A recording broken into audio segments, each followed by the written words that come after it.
بسم اللہ الرحمن الرحیم۔ تو ایک دفعہ میں مکہ شریف میں حاضر تھا، تو ایک گاڑی والا ڈرائیور مجھے کہنے لگا کہ مولانا میں آپ کو جانتا ہوں، مجھے آپ سے محبت ہے، ایک بات بتاؤں آپ کو۔ میں نے کہا بتاؤ۔ کہنے لگے حضرت عبداللہ ابن عمر کی قبر دیکھنی ہے۔ میں نے کہا یہ تو نہیں کہہ رہا، یہ کسی نے بندوبست کرایا ہے، یہ اللہ نے تیرے دل میں بات ڈالی ہے، یہ ہو گیا، تو لے چل مجھے۔ حضرت عبداللہ ابن عمر کو نبی پاک نے فرمایا تھا راجل صالح، یہ نیک بندہ ہے، یہ متقی آدمی۔ حضرت عبداللہ ابن عمر رضی اللہ تعالیٰ عنہ سیدنا فاروق اعظم رضی اللہ تعالیٰ عنہ کے صاحبزادے ہیں، اور ان کی ہمشیرہ سیدہ حفصہ رضی اللہ تعالیٰ عنہ حضور کی زوجہ محترمہ ہے۔ ایک دن اپنی ہمشیرہ سے کہنے لگے کہ نبی کریم صلی اللہ تعالیٰ علیہ وسلم گھر میں آئے نا، اور اگر حضور غم امت میں پریشان نہ ہوں، طبیعت کو حشاش بشاش دیکھو، تو ذرا پوچھنا تو صحیح حضور کا میرے بارے میں کیا خیال ہے، پوچھنا تو صحیح کہ کریم کی بارگاہ میں میرا کیا مقام ہے، میرے بارے میں حضور کیا فرماتے ہیں۔ اب بہن کو کام بتائے، اور بتائے بھی بھائی، اور پھر بہن وہ کام نہ کرے، یہ تاریخ میں ہوتا نہیں۔ حضرت عمر فاروق رضی اللہ تعالیٰ عنہ کی صاحبزادی ام المومنین رضی اللہ تعالیٰ عنہ فرماتی ہیں کہ میں تو بس منتظر تھی، انہوں نے تو کہا تھا نا کہ اگر تم حشاش بشاش دیکھو تو بات کرنا، لیکن حضور تشریف لائے، میری باری تھی، میرے گھر تشریف لائے، کھانا پیش کیا تو فوراً میں نے عرض کی حضور ایک بات پوچھنی تھی۔ تو حضور نے فرمایا پوچھئے۔ میں نے عرض کی حضور میرے بھائی عبداللہ ابن عمر کے بارے میں آپ کا کیا خیال ہے؟ نوجوانوں میری بات پہ غور کرنا، میرے بھائی کے بارے میں آپ کا کیا خیال ہے؟ تو نبی کریم صلی اللہ تعالیٰ علیہ وآلہ وسلم نے میری طرف دیکھا، اور پھر حضور زیر لب تھوڑا مسکرائے، اور بریلی کے امام کہتے ہیں کہ حضور مسکرا دیتے تھے نا تو جو بڑا دکھی ہوتا تھا وہ بھی ہنس پڑتا تھا۔ اب سوال پیدا ہوتا تھا کہ پھر تو اس مسکراہٹ کے لیے انتظار کرنا پڑتا ہوگا کئی مہینے کہ حضور مسکرائیں تو رونے والے ہنسیں، تو اعلیٰ حضرت فرماتے نہیں، انتظار نہیں کرنا پڑتا، یہ مسکراتے رہنا تو حضور کی عادت ہے۔ جس کی تسکین سے روتے ہوئے ہنس پڑے، اس تبسم کی عادت پہ لاکھوں سلام۔ یعنی یہ تو عادت ہے حضور کی مسکراتے رہنا، اس کے لیے انتظار نہیں کرنا پڑتا۔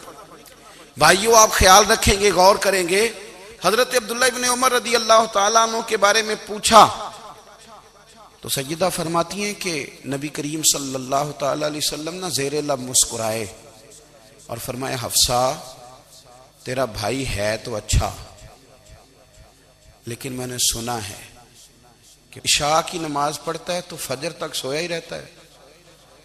او نوجوانوں، 10 بجے تک سونے کی بات نہیں ہوئی، 9 بجے تک سونے کی بات نہیں ہوئی، 11 بجے اٹھنے کی بات نہیں۔ حضور فرمانے لگے میں نے سنا ہے کہ عشاء کی نماز پڑھ کے سو جاتا ہے اور فجر تک سویا ہی رہتا ہے، اسے چاہیے کہ تہجد کے وقت اٹھا کرے، اللہ کی بارگاہ میں حاضر ہوا کرے، آہوزاری کرے، سجدے کرے، عبادت کرے، اٹھتا ہے اور فجر میں جا کے اٹھتا ہے۔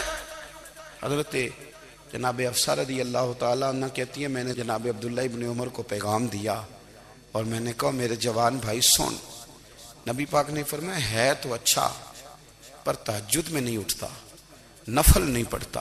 او میری ملت کے جوانوں، مزہ نہیں آ جاتا جب ساری دنیا سوئی ہو، ساری دنیا، اور بستر بھی گرم ہو، اور نیند بھی پورا غلبہ کر رہی ہو، اور اچانک گھنٹی بجے دماغ میں، آنکھ کھلے، گھڑی پہ نظر پڑے، 3:30 4 بجے کا پیغام گھڑی بتائے، اور کوئی چڑھتی جوانی والا اٹھ کے وضو کرے، اور جب وہ مصلی کھول کے بچھائے تو مدینے والے محبوب کہتے ہیں کہ ہر نماز پہ رب ثواب دیتا ہے، اور جو اٹھ کے تہجد کی نماز پڑھے اسے دیکھ کے تو رب مسکراتا ہے، جو اس کی شان کے لائق ہے، جو اس کی شان کے لائق، وہ مسکراتا ہے، خوش ہوتا ہے کہ میرا بندہ تہجد میں اٹھ گیا، وہ مسکراتا ہے۔ کاش ہماری صبحیں کبھی اپنے مالک کے نام ہو جائیں، کاش کے صبح۔ حضرت ابو الحسن رحمۃ اللہ تعالیٰ علیہ حضرت معاذ ابن جبل رضی اللہ تعالیٰ عنہ کے پاس بیٹھا کرتے تھے، فرماتے ہیں ان سے جو پیار بڑھا تو پھر میرا مصلی سے بھی بڑھ گیا. تابعین فرماتے ہیں صحابی رسول سے محبت ہوئی تو ذکر سے بھی ہو گئی, پھر درود شریف سے بھی ہو گئی. محبت ان سے بڑھی تو پھر اللہ نے مسجد کا پیار بھی بڑھا دیا. آپ فرماتے ہیں کہ میری ہر وقت طبیعت چاہتی تھی کہ بس اللہ اللہ کروں, بس اللہ اللہ کروں, بس نہ میں ذرا تھوڑی جان چھڑاؤں لوگوں سے, کوئی 10 منٹ ملے تو میں کوئی 4 نفل پڑھ لوں, میں تھوڑا سا نہ بچوں لوگوں سے, اور مجھے تسبیح ملے تو میں نہ کچھ 400-500 دفعہ استغفار پڑھوں, سبحان اللہ, الحمدللہ, اللہ اکبر, لا حول ولا قوت الا باللہ, میں نہ تسبیحات پڑھوں. فرماتے ہیں کہ بچے تھے گھر میں 6-7, غربت تھی, کام ملتا کوئی نہیں تھا, اور میں کام چور نہیں تھا, کام ڈھونڈتا تھا, پر اللہ کی قدرت کے کام نہیں ملتا تھا. فرماتے ہیں کہ میں نے ایک دن اپنی اہلیہ سے کہا کہ آج میں پھر جاتا ہوں کام ڈھونڈنے. تو میری بیوی بڑی فرما بردار تھی, پر اس دن نہ غربت کے ہاتھوں تنگ آ کے کہنے لگی آج نانا کوئی تو چیز لے کے آیا. تو مجھ سے بچوں کی بھوک نہیں دیکھی جاتی, یہ سب روگاں دا روگ محمد جس دا نام غریبی, کنڈ بلا کے لنگ جاندے نہیں دوست یار قریبی. آج نہ کچھ لے کے آیا تو میں بچے لے کے میکے چلی جاؤں گی. شیخ فرماتے ہیں کہ میں بڑا پریشان گھر سے نکلا, پر میں نے صبح سے لے کے زور تک کام ڈھونڈا, کام ملا کوئی نہیں. تو میرے دل میں خیال آیا چلو کام نہیں ملتا تو اللہ اللہ تو کرے نا, چلو بندوں کی مزدوری نہیں ملتی تو رب کریم کی عبادت ہی کرتے ہیں. فرماتے ہیں کہ میں نے نا فرات کے پانی سے وضو کیا, نہر کے, شدید دھوپ تھی, ساتھ ریت تھی اور ریت تپ رہی تھی. میں نے اپنا رومال وہیں مصلی کے طور پر بچھا لیا, اور فرماتے ہیں کہ زور سے لے کر عصر تک نماز پڑھی, دھوپ بھی پورے زور پہ, پر میرے سجدے کا ذوق بھی پورے زور پہ. فرماتے ہیں سورج بھی چمک رہا ہے اور رب کی عبادت کا ذوق بھی پورے زور پہ. میں سجدہ کروں تو پھر میرا اٹھانے کو جی نہ چاہے. میرے استاد لکھا کرتے تھے, یہ ان کا شعر ہے, وہ کہا کرتے تھے مجھے سوز دے, مجھے ساز دے, اور مجھے نیم شب کا نیاز دے, دم سجدہ خود کو میں توڑ دوں, مجھے ایسا ذوق نماز دے. اور میں تیری بہار کا پھول ہوں, میں کھلا بھی ہوں تو تیرے لیے, مجھے میری شاخ سے توڑ لے, مجھے اپنی زلف کا ناز دے. بھائی فرماتے ہیں کہ عصر تک میں نے نفل پڑھے, دل ڈھلنے لگا, عصر کی نماز پڑھی اور میں وہاں سے چلا. اب میں جب نکلنے لگا تو دل میں خیال آیا کہ چھوٹی چھوٹی دیواریں ہیں گھر کی, بغیر کچھ لیے جاؤں گا تو بیوی دور سے دیکھے گی تو شور کرے گی کہ پھر خالی ہاتھ آ گیا ہے. کہتے میں نے اپنے اسی رومال میں جس پہ میں نے نماز پڑھی تھی نا, رومال میں کی آخی دے پنجابی جو صافہ کہتے ہیں, اسی میں نا میں نے کچھ ریت بھر لی کہ وہ دور سے دیکھے گی تو سمجھے گی کچھ لے کے آیا ہے, چلو جا کے اسے بتا دوں گا کہ آج پھر مزدوری نہیں ملی. کہتے ہیں وہ ریت لے کر جب میں گھر میں گیا تو پہلے بیوی دروازے پہ کھڑی ہوتی تھی, پوچھتی تھی خالی ہاتھ آ گئے ہو, آج میں نے دیکھا تو ہے ہی کوئی نہیں. فرماتے ہیں میں اندر داخل ہوا, سلام لیے, کونے میں نے وہ رومال رکھ دیا اور میں نے آواز دی کہ بھلی مانس کہاں ہو. تو وہ کہنے لگی آپ منہ ہاتھ دھو لیں, میں روٹی لے کے آئی. میں نے کہا روٹی کہاں سے آ گئی, یہاں تو کئی دنوں کے فاقے, تو کئی دنوں کی غربت ہے, یہاں تو اس گھر میں تو فقیری ہے. فرماتے ہیں کہ وہ روٹی لے کے آئی اور اس وقت کی جو موجودہ نعمتیں تھیں, سمجھ لیں سلاد, اچار, ہر چیز ساتھ لائی. میں نے کہا کہ بچے کہاں گئے, کہنے لگی وہ کھانا کھا کے کھیلنے گئے, آپ کھانا کھا لیں آ جاتے. کھانا اس نے چن دیا. میں نے حیرت انگیز لہجے میں ساری نعمتیں اپنے دسترخوان پہ دیکھ کر کے بیوی سے پوچھا یہ کہاں سے آیا کھانا, بچوں کو تو نے کہاں سے کھانا کھلایا, یہ سارا کچھ کیسا ہے. تو کہنے لگی پتہ نہیں آج آپ کس کریم کی مزدوری کرنے چلے گئے تھے, پتہ نہیں کس کریم کی, میرے گھر میں تو اتنی نعمتیں آئی ہیں کہ مجھ سے سنبھالی نہیں جا رہی, اتنا اناج ہے, اتنا گندم ہے, کس کریم کے دروازے آج چلے گئے تھے. یہ کہتے کہتے وہ اٹھی اور اٹھ کر کے کہنے لگی پہلے بڑا کچھ آیا تھا, اب کیا لے آئے ہو. اور جا کر کے نا اس نے وہ ریت والا رومال کھولا, کہنے لگے میں تو لے کے آیا تھا ریت, تو میرے رب نے اسے بھی سونے اور ہیرے بنا دیا تھا. جب آپ کی توجہ اللہ کی جانب، میرے نبی پاک صلی اللہ تعالی علیہ وسلم نے فرمایا ہر چیز اپنے رب سے مانگ، ہر چیز مانگ، ہر چیز مانگ۔ یا رسول اللہ کیا کچھ؟ میرے محبوب نے فرمایا تیرے گھر میں نمک بھی ختم ہو جائے تو وہ بھی اپنے رب سے مانگا کر، تو مانگنا وہ تجھے دے گا، تو اس کی بارگاہ میں کشکول طلب دراز تو کرنا۔ اور ترمذی شریف میں عجیب لفظ ہیں، رسول کائنات نے فرمایا، رب کریم فرماتا ہے جب میرا بندہ ہاتھ اٹھاتا ہے نا تو مجھے حیا آتی ہے کہ میں خالی کیسے لوٹا دوں اس کے۔ اتنے بڑے بادشاہ کی بارگاہ میں، او بھائی لوگوں سے عزتیں تلاش کرتے ہو تو وہ کیا تمہیں عزت دیں گے؟ وہ تو کل اچھا کہتے ہیں پرسوں برا کہنے لگ جاتے ہیں۔ لوگوں کے سامنے گڈ بک میں آنا چاہو گے تو وہ تو سویرے تمہارے بارے میں کچھ کہیں گے، شام کچھ اور کہیں گے۔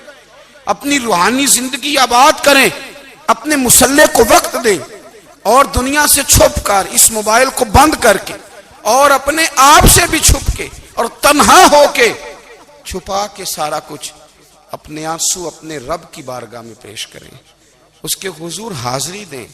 سنو نا ترمذی کی حدیث، اور اسے یاد رکھنا، نبی پاک علیہ السلام نے فرمایا اپنے دکھ لوگوں کے سامنے نہ بیان کرنا، سیٹھوں نوابوں کو نہ بتاتے پھرنا، دنیا داروں کے سامنے جا کے نہ رونا کہ میں تکلیف میں ہوں۔ فرمایا اگر دنیا داروں کو دکھ بتاؤ گے رب تمہیں کبھی غنی نہیں کرے گا، اور لوگ ہیں کہ الٹا مذاق اڑائیں گے۔ آپ کی جس سے بڑی پکی یاری ہے نا، پکی، وہ تب تک پکی ہے جب تک آپ نے 50,000 مانگا نہیں، اور جس وقت آپ نے کہہ دیا کہ میں مجبور ہوں میری مدد کر تو پھر ختم ہو گئی دوستی۔ لوگوں کی تعلقات آپ کے ساتھ تب تک ہیں جب تک آپ ان سے کوئی ضرورت وابستہ نہیں کرتے۔ کریم محبوب فرمانے لگے بندوں کے سامنے دکھ نہ بیان کرنا، اللہ تجھے کبھی غنی نہیں کرے گا۔ تو اپنے دکھ اپنے رب کو بتا، تو دعائیں مانگ، تو اس کی بارگاہ میں حاضر ہو، تو اس کے حضور عرض کر۔ فرمایا اپنے دکھ اپنے رب کو بتا، وہ جلدی کرے یا دیر سے کرے تجھے ساری دنیا سے بے نیاز کر دے گا، تجھے کسی کا محتاج نہیں رہنے دے گا۔ اپنے مسلح کو، اپنی دعاؤں، ایک بزرگ فرماتے ہیں میں نے دعا مانگنے کا طریقہ اپنی بیوی سے سیکھا، دعا مانگنے کا طریقہ اپنی، سیکھنے والے تو اپنے بچوں سے بھی سیکھ لیتے ہیں، سیکھنے والے تو ہر ایک سے سیکھتے ہیں۔ وہ کہتے ہیں میں نے دعا مانگنے کا سلیقہ اپنی بیوی سے سیکھا ہے۔ حضرت وہ کس طرح؟ فرمانے لگے میری بیوی نے نا مجھے کوئی کام بتایا، کچھ پیسوں کی ضرورت کے لیے کہا، تو میں نے اسے کہا کہ بھئی ابھی میرے پاس نہیں ہے، کچھ دنوں میں آتے ہیں تو میں دے دوں گا۔ عورتوں کی عادت ہوتی ہے وہ بار بار یاد کراتی ہیں، 2-4 دنوں کے بعد پھر اس نے کہا حضرت وہ میں نے کہا تھا کچھ پیسے، میں نے اسے کہا کہ ابھی میرے پاس نہیں ہے، کچھ دنوں میں ملتے ہیں تو میں تمہیں دے دوں گا۔ اس نے کچھ دنوں کے بعد پھر کہا حضور وہ میں نے کچھ پیسے کہے تھے۔ فرماتے میں نے ڈانٹ دیا، میں نے کہا کہ کیا تو روز مجھے شرمندہ کرتی ہے، کہا نا میرے پاس نہیں ہے، ہوں گے تو دے دوں گا، تو روز یاد کراتی ہے۔ فرماتے ہیں اس نے پہلے تو میری ڈانٹ کو سہا، پھر میرے سخت جملوں نے اس کی آنکھوں میں آنسو پیدا کر دیے، پھر اس نے اپنے آنچل میں اپنے اس دکھ کو سمیٹا، اور پھر اس نے ایک جملہ کہا تو میں رو پڑا، اور مجھے اپنے رب سے مانگنے کا طریقہ آ گیا۔ مجھے کہنے لگی حضرت جی آپ نے ڈانٹ دیا میں نے سہ لیا، پر آپ ہی میرے شوہر ہیں، بتائیں نا آپ سے نہ کہوں تو میں کس سے جا کے کہوں۔ فرماتے ہیں میں رو پڑا، اور میں کھل کے رویا، اور میں تڑپ کے رویا، اور پھر میری سسکیاں بند گئیں۔ تو مجھے کہنے لگی آپ کو کیا ہوا؟ میں نے کہا مجھے بھی دعا مانگنی آ گئی ہے۔ جب میں اسے کہوں گا نا اللہ تو ہی میرا رب ہے، میں تجھ سے نہ کہوں تو میں کس سے جا کے کہوں؟ میں کیوں کسی بندے سے سوال کروں؟ میں کیوں کسی دنیا دار سے کہوں؟ میں تیرے بندوں کا، نیک بندوں کا وسیلہ لے کے، تیرے محبوب کی غلامی لے کے تیری بارگاہ میں آیا، تجھ سے نہ مانگوں تو کس سے مانگوں؟ سمجھ آ گئی ہے جب میں اس رنگ میں مانگوں گا تو پھر رب میرے اوپر بڑا ہی فضل فرمائے گا، وہ میرے اوپر بڑی رحمت کرے گا، وہ میرے لیے آسانیاں کرے۔ عزیز دوستو ہم اس طرح کرنے لگ گئے ہیں کہ ہم نے نا اپنے تعلقات پر اعتماد کرنا شروع کر دیا ہے۔ میرے تعلقات بہت ہیں، ہم نے اپنی دولت پر اعتماد کرنا شروع کر دیا ہے، میرے پاس دولت بہت ہے، ہم نے اپنے علم پر، اپنی شہرت پر اعتماد کرنا شروع کر دیا ہے کہ میرے پاس فلاں چیز بہت ہے۔ یاد رکھنا جب بے نیاز اپنی صفت بے نیازی دکھاتا ہے تو بڑی بڑی دولتوں والے مجبور نظر آتے ہیں۔ بھائیو، جب انسان کا رشتہ اپنے مالک کے ساتھ ہوتا ہے پھر تو غم بھی کچھ نہیں کہتے، پریشانیاں بھی کچھ نہیں کہتی، پھر تو زندگی صبر والی، پھر تو زندگی توکل والی، پھر تو زندگی بھروسے والی، پھر انسان اپنے آپ کو رسوا نہیں کرتا، دنیا داروں سے امیدیں اس کی ختم ہو جاتی، امیدیں اللہ رسول سے لگا لیتا ہے، مضبوط ہو جاتا ہے، مضبوط، طاقتور ہو جاتا ہے، خوددار ہو جاتا ہے، باوقار باعزت ہو جاتا ہے۔ حضرت بہلول دانا رحمت اللہ علیہ بیٹھے تھے تو ہارون رشید حج کر کے آ رہا تھا،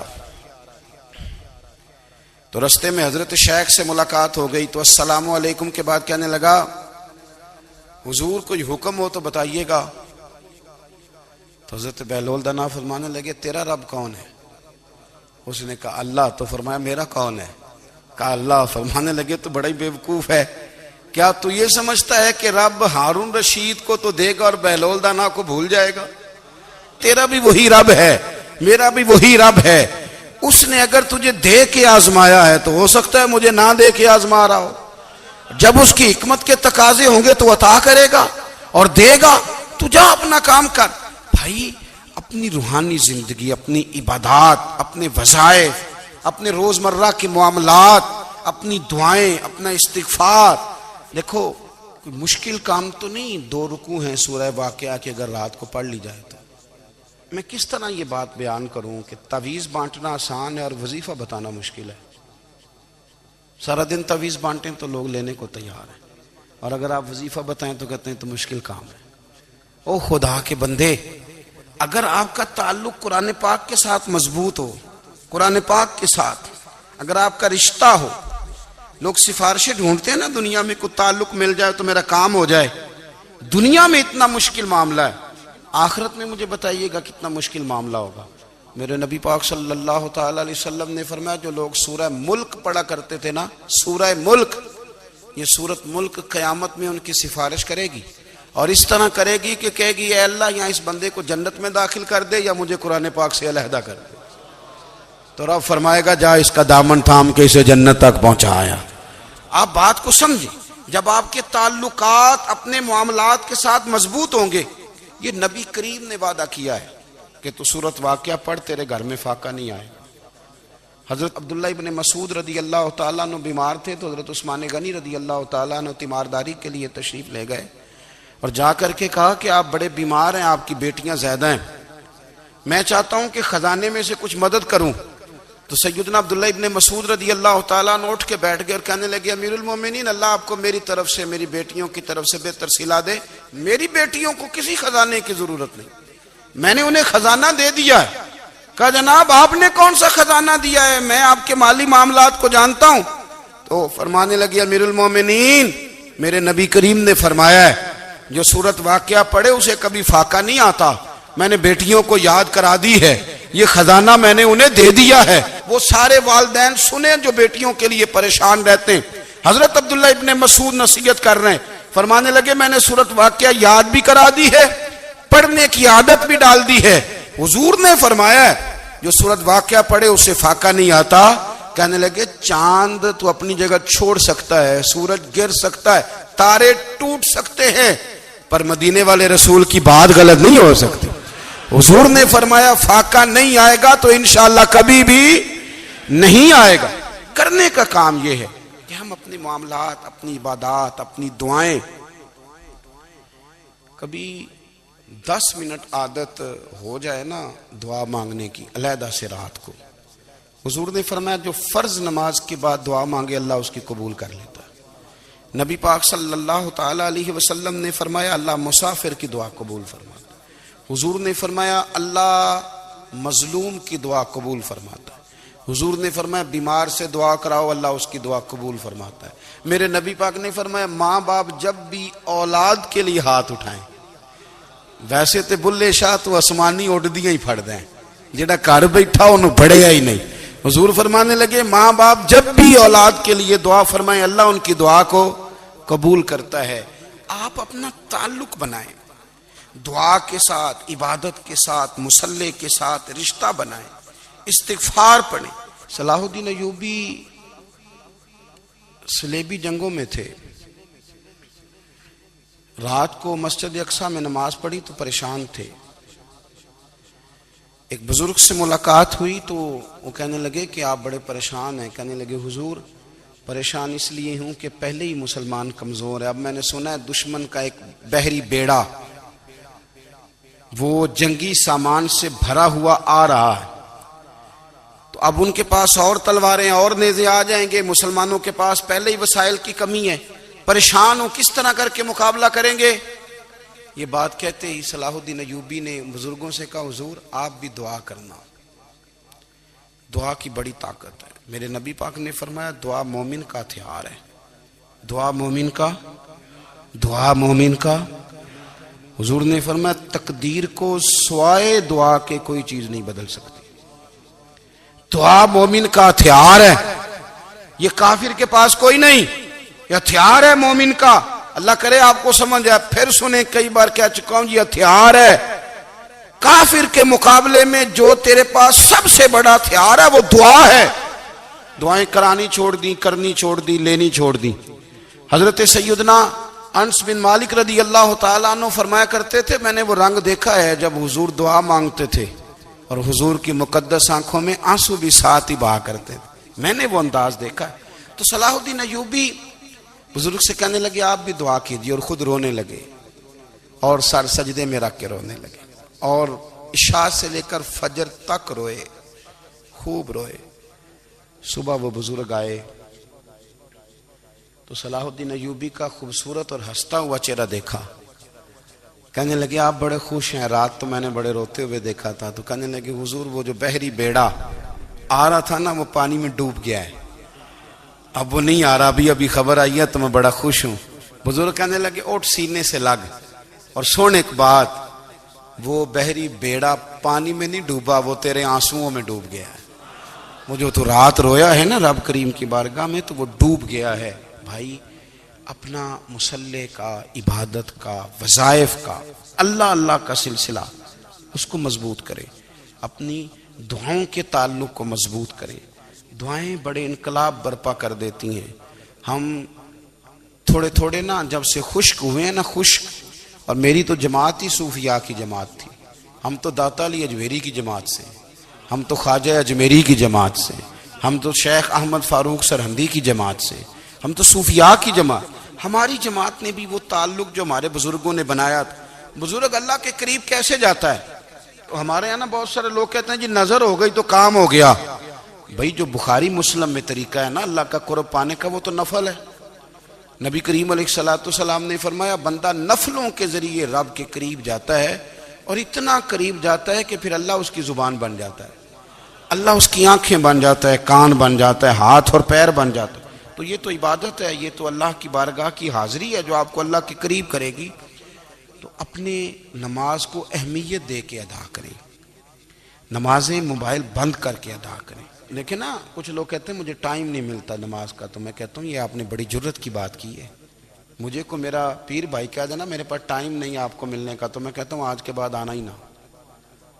تو کیا سمجھتا ہے, تو بہت بڑا آدمی ہے, تیرے پاس ٹائم نہیں ہے اور ہمیں ملنے کا ٹائم, موج کر. تو آپ نے اللہ رسول کو کہہ دیا ٹائم نہیں. اور عجیب فلسفہ ہے نا, کہا جائے نماز پڑھنے آؤ تو کہتے ہیں کپڑے ٹھیک نہیں, اور کہا جائے کہ آؤ ذرا دعوت پہ چلیں تو کہتے ہیں 1 منٹ ٹھہر میں کپڑے بدل کے آیا. نماز کے لیے کہا تو کہتے ٹھیک نہیں, دعوت کے لیے کہا تو کہتے میں ذرا تیاری کر لوں, یوں جانا مناسب نہیں. یہ معاملہ ٹھیک نہیں. رب تو فرماتا ہے کہ جب تم مسجد میں آ تو زینت اختیار کر کے آ, خوب ذوق سے دعا مانگے, خوب شوق سے نماز پڑھیں, خوب استغفار کا مزاج بنائیں. آپ لوگوں کے بیچ رہ کے سوکھ حاصل کرنا چاہتے ہیں, لیکن آپ کو پتہ ہے کئی مہینے غار حرا میں رہنا بھی مدینے والے محبوب کا طریقہ ہے. ہر سال اعتکاف بیٹھنا الگ سے, یہ بھی حضور کا طریقہ ہے. مسجد نبوی کے اندر دروازہ کھلتا تھا نبی کریم کا, پر گھر کے اندر نفل پڑے نبی پاک. اور حضور فرماتے ہیں کچھ نفل نماز گھر میں بھی پڑھا کرو, گھر کو قبرستان نہ بناؤ. ہمارا گھر اللہ کے ذکر سے آباد ہوگا. اگر ہم نماز پڑھیں گے نا, میں جب سنت پڑھنے کے لیے گھر میں کھڑا ہوتا ہوں تو میرا جو 2.5-3 سال کا بیٹا ہے نا, وہ بھی میرے ساتھ نماز پڑھنی شروع کر دے. اسے پتہ کوئی نہیں نماز کیا ہوتی ہے, لیکن وہ بھی نا سجدہ نہ بھی کرنا ہے تو ساتھ لیٹ ضرور جاتا ہے, پتہ چلا بچے لیکچر دینے سے نماز نہیں پڑھتے، نماز شروع کر دیں تو بچے بھی شروع کر دیتے ہیں۔ ہم جب پریشان ہوتے ہیں تو لیکچر دیتے ہیں، تو لیکچر تو باہر شاید چل جائے، گھر میں کیسے چلے گا؟ گھر میں تو عمل چلے گا۔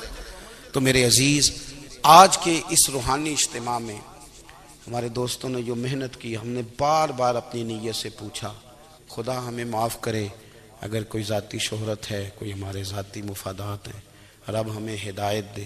ہماری یہ خواہش تھی کہ روحانی اجتماع ہمیں تھوڑا سا اللہ اور اس کے رسول کے جانب مائل کرے، کچھ ہمارا رشتہ مصلی کے ساتھ مضبوط کرے۔